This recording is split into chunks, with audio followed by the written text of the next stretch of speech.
Hi everybody, Terry Ryder from hotspotting.com.au.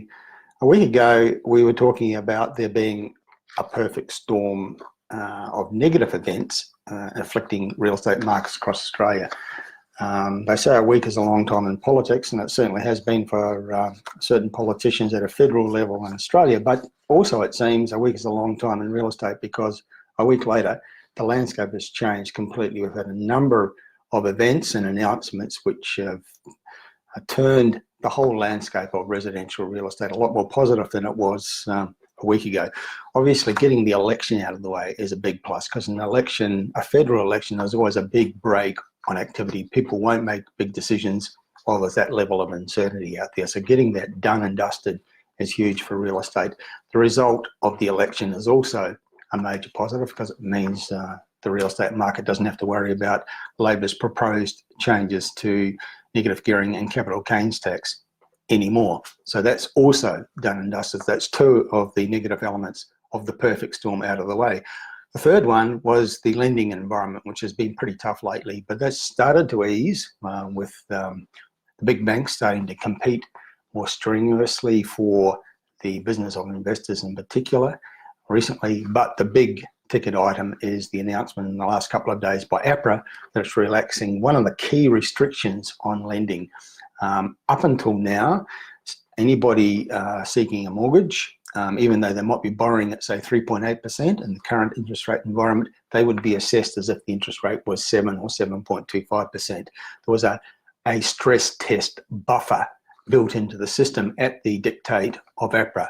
It's no longer appropriate because interest rates have come down, and that being assessed at 7.25% when you're borrowing at 3.8 or 3.9 is plain ridiculous, and they've recognised that, and so they've announced they're relaxing that requirement, which means it's going to be a whole lot easier for people to get loans, to be assessed in a more positive way by the major lenders as a result of that change.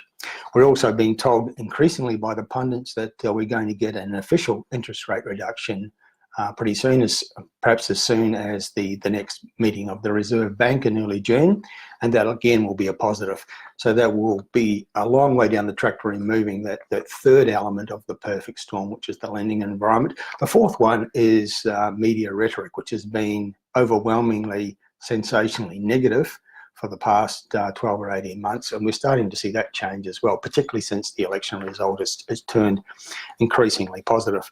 So all of a sudden the landscape for real estate has changed in a very, very short space of time, and it's changed for the better. Things are a lot more positive, and we can feel the confidence building again. We've seen it with the Hotspotting website just in the last few days. Since the election, there's been a whole change in the traffic and the take-up of the report offer that we have on the website.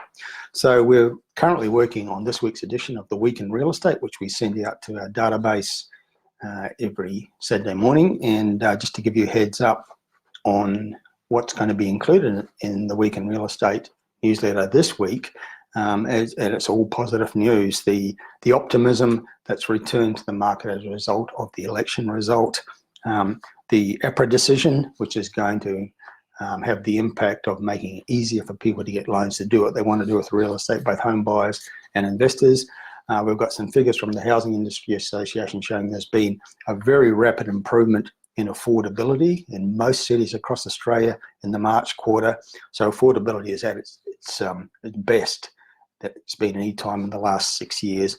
That's partly because of the reduction in prices, generally speaking, in Sydney and Melbourne, but also because of the competitive interest rate environment, and also some minor improvement in incomes as well.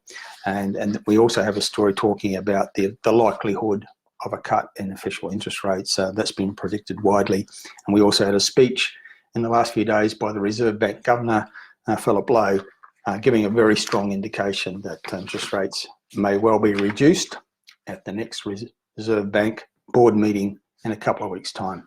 So suddenly the landscape has gone very positive, whereas a week ago it was looking just a little bit glum. What a pleasant change.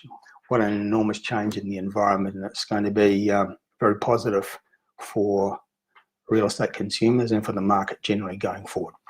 Okay, just thought I'd give you a heads up about all that. Nice to have something really positive to talk about for a change. That's it for now. Terry Ryder signing off. Let's do it again soon.